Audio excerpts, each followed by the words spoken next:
ناظرین، دیوار ڈرامے میں آخر وہ لمحہ آ ہی گیا جس کا سب کو بے چینی سے انتظار تھا۔ کیا سعدیہ پہلی بار حمزہ کو دل سے قبول کرنے جا رہی ہے؟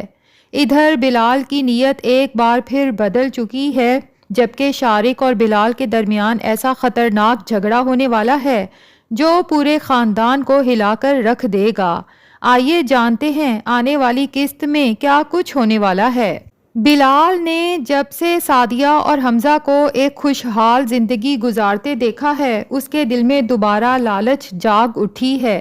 اب وہ سوچ رہا ہے کہ اگر کسی طرح گڑیا باجی سے اپنے تعلقات دوبارہ بہتر بنا لیے جائیں تو شاید مستقبل میں اسے بھی ان سے مالی فائدہ مل سکے۔ اسی لیے اب وہ اپنے بھائی شارق کی ناراضگی کی بھی زیادہ پرواہ نہیں کرتا، لیکن جب وہ یہ بات رانی سے ڈسکس کرتا ہے تو رانی دل ہی دل میں سوچنے پر مجبور ہو جاتی ہے کہ بلال کس قدر لالچی اور مفاد پرست انسان ہے، لیکن رانی اپنا گھر بچانے کے لیے بلال کے منہ پر یہ سب نہیں کہہ سکتی۔ ہو سکتا ہے کہ وہ اندر ہی اندر گڑیا باجی تک یہ پیغام پہنچا دے کہ وہ بلال سے محتاط رہیں۔ خیر، دوسری طرف شارق کو جب اپنے بیٹے زین کے ایکسیڈنٹ کا پتہ چلتا ہے تو وہ خود نازنین کو میکے لینے پہنچ جاتا ہے۔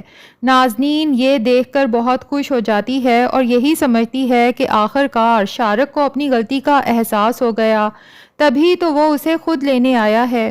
گھر واپس آتے ہی نازنین کا رویہ پہلے سے بھی زیادہ بدل جاتا ہے۔ اب تو وہ بالکل بھی رانی کو خاطر میں نہیں لاتی۔ ایک دن زین اور بلال کی بیٹی ایمن آپس میں کھیل رہے ہوتے ہیں کہ اچانک زین رونے لگتا ہے۔ نازنین فوراً وہاں پہنچتی ہے اور بغیر کچھ جانے سمجھے ایمن کو ڈانٹنا شروع کر دیتی ہے کہ تم نے میرے بیٹے کو کیوں مارا؟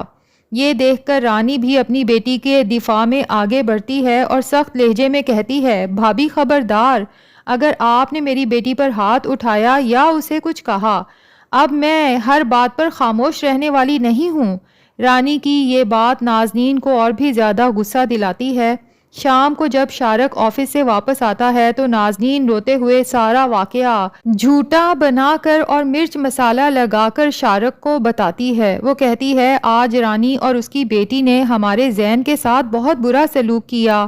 کیونکہ نازنین شارق کی دکھتی رگ پکڑ چکی ہے اور جان چکی ہے کہ شارق اپنی بیوی کو خاطر میں لائے یا نہ لائے، لیکن اپنے بیٹے کو ذرا سی خراش بھی برداشت نہیں کر سکتا۔ تبھی مزید مرچ مسالہ لگاتے ہوئے کہتی ہے کہ رانی تو مجھے دھمکیاں بھی دے رہی تھی کہ وہ مجھے اس گھر سے نکلوا دے گی۔ یہ سنتے ہی شارق کا غصہ 7ویں آسمان پر پہنچ جاتا ہے۔ وہ سیدھا بلال کے پاس جاتا ہے، اس کا گریبان پکڑ لیتا ہے اور کہتا ہے، تمہاری بیوی نے اپنی بیٹی کو تو بچا لیا، لیکن آج تمہیں مجھ سے کون بچائے گا؟ آخر تم لوگ اپنے آپ کو سمجھتے کیا ہو؟ تم لوگ میرے بیٹے کی جان لینا چاہتے ہو؟ بلال بھی اس بار خاموش رہنے والوں میں سے نہیں ہوتا۔ وہ غصے میں شارق سے کہتا ہے، بھائی آپ بڑے ضرور ہیں، لیکن بہتر یہی ہوگا کہ میرا گریبان چھوڑ دیں، ورنہ کہیں ایسا نہ ہو کہ میں بھی ہر لحاظ بھول جاؤں۔ یہ سن کر شارق مزید بھڑک جاتا ہے اور کہتا ہے، جو کرنا ہے کر لو، لیکن یاد رکھنا اگر آئندہ میری بیوی یا میرے بیٹے کے ساتھ کسی نے زیادتی کی تو میں اسے اس گھر سے نکالنے میں ذرا دیر نہیں کروں گا۔ بلال بھی دو ٹوک جواب دیتا ہے کہ یہ صرف آپ کا گھر نہیں، ہم سب کا گھر ہے، اور اگر بات یہاں تک پہنچ گئی ہے تو میں خود جا کر گڑیا باجی کو بتا دوں گا کہ انہیں گھر سے نکالنے کی سازش کس کی تھی۔ یہ سن کر تو شارق مزید بھڑک اٹھتا ہے اور کہتا ہے کہ تم بھول گئے کہ تم بھی اس منصوبے کا اور سازش کا حصہ تھے۔ اتنے میں احمر دونوں بھائیوں کے درمیان آ جاتا ہے اور انہیں روکنے کی کوشش کرتے ہوئے کہتا ہے، خدا کے لیے آپ لوگ ہوش کریں، گھر کے بڑے ہو کر بچوں کی طرح لڑ رہے ہیں، لیکن لگتا یہی ہے کہ اس لڑائی کا انجام بہت برا ہونے والا ہے۔ جبکہ دوسری طرف سعدیہ کے دل میں بھی اب آہستہ آہستہ حمزہ کے لیے تبدیلی آنا شروع ہو چکی ہے۔ اسے محسوس ہونے لگتا ہے کہ حمزہ نے بیا کو صرف قبول ہی نہیں کیا بلکہ دل سے اپنی بیٹی مان لیا ہے۔ اسی لیے وہ بیا کے پاس آ کر پیار سے پوچھتی ہے، بیٹا آپ کو آج کی شاپنگ کیسی لگی؟ بیا خوشی سے کہتی ہے، ماما انکل نے میرے لیے بہت ساری چیزیں خریدی ہیں، لیکن ایک بات پوچھوں، جب میں ان سے کپڑے پسند کروا رہی تھی تو کیا آپ کو برا لگ رہا تھا؟ اگر لگ رہا تھا تو ماما سوری۔ یہ سن کر سعدیہ مسکرا دیتی ہے اور کہتی ہے، بیٹا تمہیں معافی مانگنے کی کوئی ضرورت نہیں، اگر تمہارا دل چاہے تو انہیں بابا بھی کہہ سکتی ہو، اور اگر انکل کہنا چاہو تو وہ بھی تمہاری مرضی۔ اتفاق سے حمزہ دور کھڑا یہ ساری گفتگو سن لیتا ہے۔ سعدیہ کے منہ سے یہ بات سن کر اس کے چہرے پر برسوں بعد ایک اطمینان بھری مسکراہٹ آ جاتی ہے۔ اسے محسوس ہوتا ہے کہ شاید سعدیہ کے دل کا دروازہ اب اس کے لیے آہستہ آہستہ کھلنے لگا ہے۔ ادھر احمر اور عافیہ کے درمیان اگرچہ فاصلے بڑھ چکے ہیں، لیکن عافیہ اب مزید یہ دوری برداشت نہیں کر پاتی۔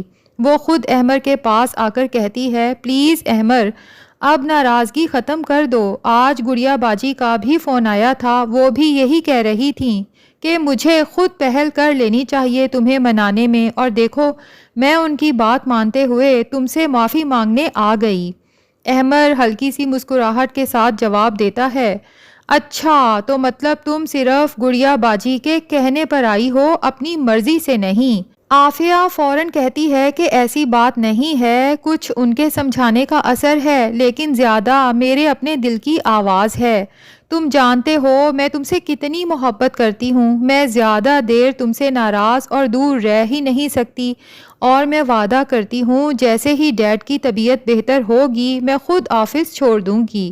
میرے لیے سب سے قیمتی چیز ہمارا رشتہ ہے۔ لیکن ناظرین، احمر اچھے سے جانتا ہے کہ شہیر صاحب نے اپنی طبیعت کی خرابی کو تو صرف بہانہ بنایا ہے۔ اگر ایسا نہ ہوتا تو اس دن چوری چھپے عافیہ کو پہلے اسلام آباد بھیج کر پھر آگ لگانے کے لیے خود چل کے احمر کے گھر تک نہ آتے۔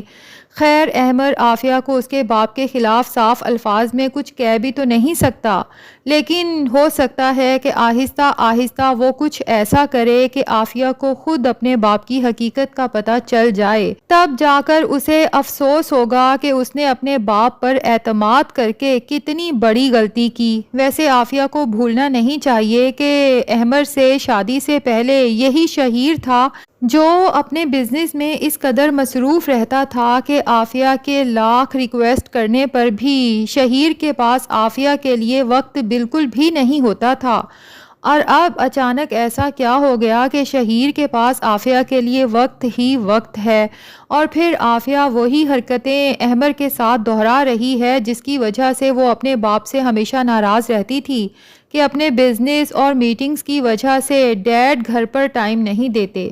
تو اب عافیہ بھی تو رات دیر گئے گھر واپس آتی ہے اور احمر کو ٹائم نہیں دے پاتی۔ خیر، آگے چل کے یقیناً عافیہ کو اپنی تمام غلطیوں کا احساس بھی ہوگا، اور امید کرتے ہیں کہ عافیہ اور احمر کا رشتہ خراب نہیں ہوگا، بلکہ عافیہ اور احمر کی زندگی میں وہ خوشی ضرور آئے گی جس کے بعد ان کا رشتہ پہلے سے بھی زیادہ مضبوط ہو جائے گا، اور شہیر کی ساری سازشیں، سارے پلان دھرے کے دھرے رہ جائیں گے۔